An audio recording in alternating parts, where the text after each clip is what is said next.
Hello, good morning students. पिछले lecture में हमने बात की थी डबल ब्लॉक और शू ब्रेक के बारे में, ठीक है।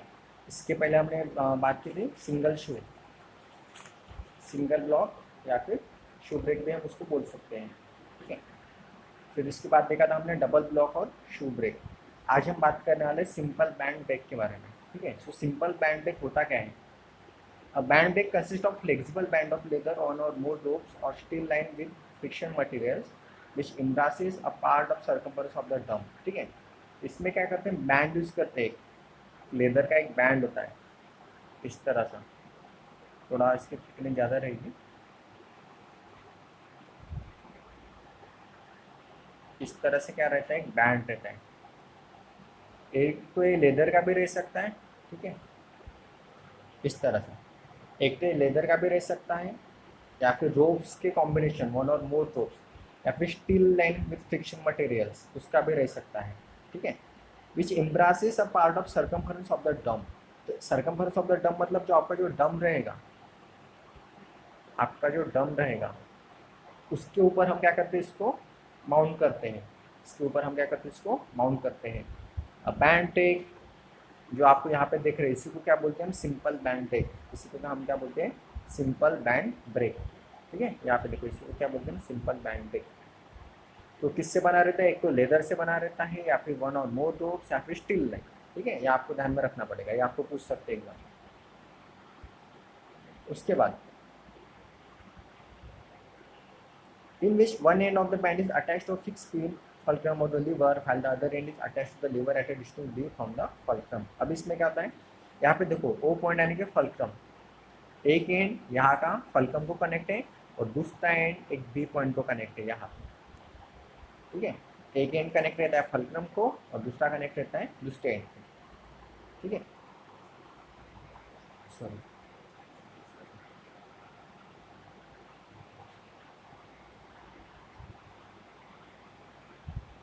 हाँ, ठीक है। तो एक कनेक्ट रहता है एक एंड में और दूसरा कनेक्ट रहता है दूसरे एंड में। तो इसके भी दो कंडीशन रहते हैं, एक रहते हैं क्लॉकवाइज रोटेशन, देखो एक क्लॉकवाइज रोटेशन और दूसरा रहता है एंटी क्लॉकवाइज रोटेशन। एक तो क्लॉकवाइज घूमेगा, क्लॉकवाइज रोटेट कर सकता है या फिर एंटी क्लॉकवाइज भी रोटेट कर सकता है, ठीक है। तो दोनों कंडीशन रहती है। अभी स्टेप बाय स्टेप हम देखते हैं, ठीक है। अभी देखो पहली condition, when a force P is apply to the lever at C. जब पी अप्लाई कर रहा है प्रेशर, ठीक है, यहाँ पे वो प्रेशर अप्लाई कर रहा है at the end of C, the lever turns about the fulcrum pin O. तो वो क्या करेगा, लीवर आपका ऐसा इस तरह से टर्न करेगा, ओ के ऊपर क्या करेगा और टर्न करेगा, ठीक है।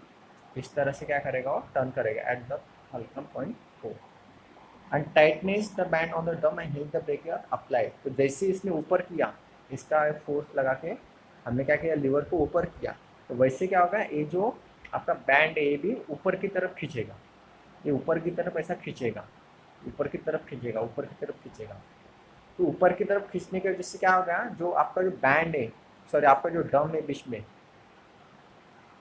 आपका जो ड्रम है यहाँ पे, ठीक है, यहाँ पे जो आपका ड्रम है उसके ऊपर क्या आ गया, फोर्स आ गया, उसके वजह से क्या हो जाएगा, ब्रेक अप्लाई हो गई, ठीक है। आ गया समझ में, सिंपल है। ऐसा ड्रम है, इसके ऊपर ऐसा ऊपर की तरफ खींचता है, ऊपर की तरफ खींचता है, इसलिए क्या हो गया, वो वहाँ पे फ्रिक्शन प्रोड्यूस हो गया और ब्रेक अप्लाई हो सकते हैं गाड़ी पे, ठीक है। The friction between the band and the drum provide the braking force. इसमें क्या रहेगा, एक ब्रेकिंग फोर्स रहेगा, ठीक है। क्योंकि क्या कर रहे हैं हम, ड्रम और बैंड के बीच में एक फोर्स अप्लाई कर रहे हैं, इसको हम क्या बोल सकते हैं, ब्रेकिंग फोर्स, ठीक है। यहाँ पे बताया होगा। So we know that the limiting ratio tension, अभी टेंशन का रेशियो क्या रहेगा, T1/T2 is equal to e⁻μθ। दोनों टेंशन रहेंगे, ठीक है। दो टेंशन किस लिए, तो पहला टेंशन यहाँ पे एक टाइट साइड से और एक स्लैक साइड से, ठीक है। एक टाइट साइड और स्लैक साइड, दोनों टेंशन रहेगी T1 and T2। So and braking force on the drum T1 - T2। तो ब्रेकिंग फोर्स क्या रहेगा, दोनों टेंशन का डिफरेंस, दोनों टेंशन का डिफरेंस यानी कि क्या होता है, braking force. So braking torque TB is equal to T1 - T2 into R. R यानी कि ड्रम की रेडियस, अगर थिकनेस नहीं रहा तो आर रहेगा और अगर थिकनेस रही तो आर ई बोलते हैं इसको, ठीक है। तो ये रहेगा इसका ब्रेकिंग टॉर्क का formula. T B is to T one minus T two into R, और T B minus T one minus T two into R, ठीक है। तो इसमें और पिछले वाले इसमें क्या डिफरेंस है, तो इसके पहले हमने एफ टी लगाए थे, एफ टी इंटू आर था, F T one into R, ठीक है, F T two into R. लेकिन इसमें क्या आ रहा है, सिर्फ टेंशन आ रहा है, इसमें टेंजेंशियल फोर्स अप्लाई नहीं हो रहा है, ठीक है। इसके पहले वाले लेक्चर में इस तरह का टेंजेंशियल फोर्स अप्लाई हो रहा था, इसमें क्या आ रहा है, टेंशन अप्लाई हो रहा है, ठीक है, T one and T two. तो दोनों इसमें ये डिफरेंस है, यहाँ पे टेंशियल फोर्स था, यहाँ पे टेंशन है, इसलिए फार्मूला इसका थोड़ा चेंज है। यहाँ पे T one minus T two आ रहे, पिछले वाले लेक्चर में टेंशियल फोर्स था। उसके बाद अभी बात करते हैं डिफरेंशियल बैंड ब्रेक के बारे में। ये simple band break and differential band break, ठीक है, दोनों में क्या डिफरेंस है देख लेते हैं अभी। In a differential band break, as shown in figure, the ends of the band are joined at A and B lever AOC pivoted on a fixed point on a bottom O। यहाँ पे देखो, पिछले case में देखो, पिछले case में क्या था, आपका डम था इस तरह से, इसके ऊपर ऐसे बैंड था और एक सीधा लीवर था, यहाँ पे O पॉइंट था, यहाँ पे A था, यहाँ पे C था, ठीक है। लेकिन इसमें देखो, यहाँ पे क्या, थोड़ा ये बेंड हो गया, यहाँ से इसे बेंड हो गया, उसके बाद इस तरह का टेंशन इसने प्रोवाइड की, ठीक है। ये थोड़ा डिफरेंस है इसका। सो यहाँ पे क्या कर रहे हो, ए ओ सी, यहाँ पे एंगल बना रहा है, ठीक है, यहाँ पे क्या बना रहा हो, एंगल बना रहा है। So the braking torque on a drum में be obtained in the similar way as discuss in the simple band brake. मतलब जो पिछले वाला जो वर्किंग था सिंपल बैंड ब्रेक का, सेम वर्किंग है डिफरेंशियल बैंड ब्रेक का भी, इसमें तो ज़्यादा कोई डिफरेंस नहीं है, ठीक है।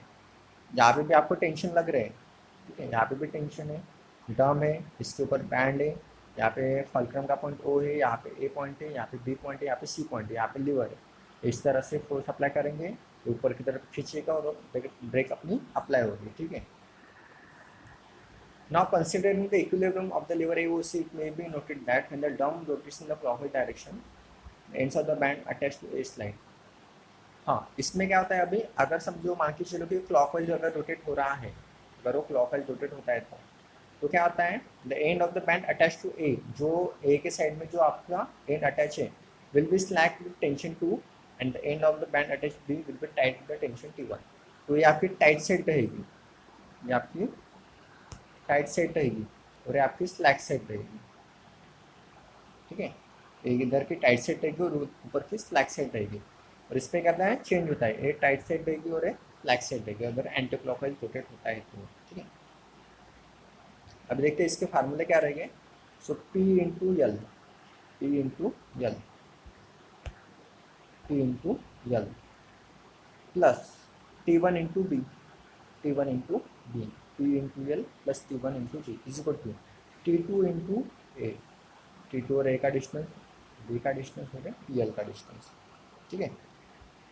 Perpendicular force, sorry vertical force into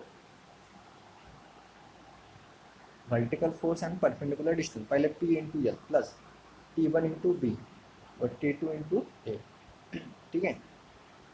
और इधर इसके साइड क्या करना है, from clockwise rotation, so PL is to T2 minus A minus T1 into B. Tension same है, T2 माइनस T1, यहाँ पे डिस्टेंस ऐड करते हैं ए और बी का, और इसके लिए एंटी क्लॉकवाइज के लिए क्या रहेगा, तो PL T1 ए माइनस T2 बी, यहाँ पे चेंज हो रहा है वो, मतलब सबसे पहले यहाँ पे हमने टेंशन 2 लिया था, उसके बाद टेंशन T1 है, यहाँ पे सबसे पहले टेंशन T1 है और उसके बाद टेंशन B है, ठीक है। तो अगर पिछला भी फार्मूला देखो तो सेम ही रहेगा, ठीक है। यहाँ पे R रेडियस लगा था उसमें, ठीक है, यहाँ पे रेडियस था, और यहाँ पे देखो यहाँ पे है A और B, मतलब परपेंडिकुलर डिस्टेंस, ठीक है, यहाँ का A और B यहाँ का परपेंडिकुलर डिस्टेंस आता है उसमें, ठीक है। सो ये था simple band break and differential band break, ठीक है। इसके बाद वाले लेक्चर में हम पढ़ेंगे इंटरनल एक्सपांडिंग ब्रेक के बारे में एंड डिस्क ब्रेक के बारे में। इसके बाद अपना ब्रेक वाला पोर्शन फिनिश हो जाएगा, ठीक है। Thank you.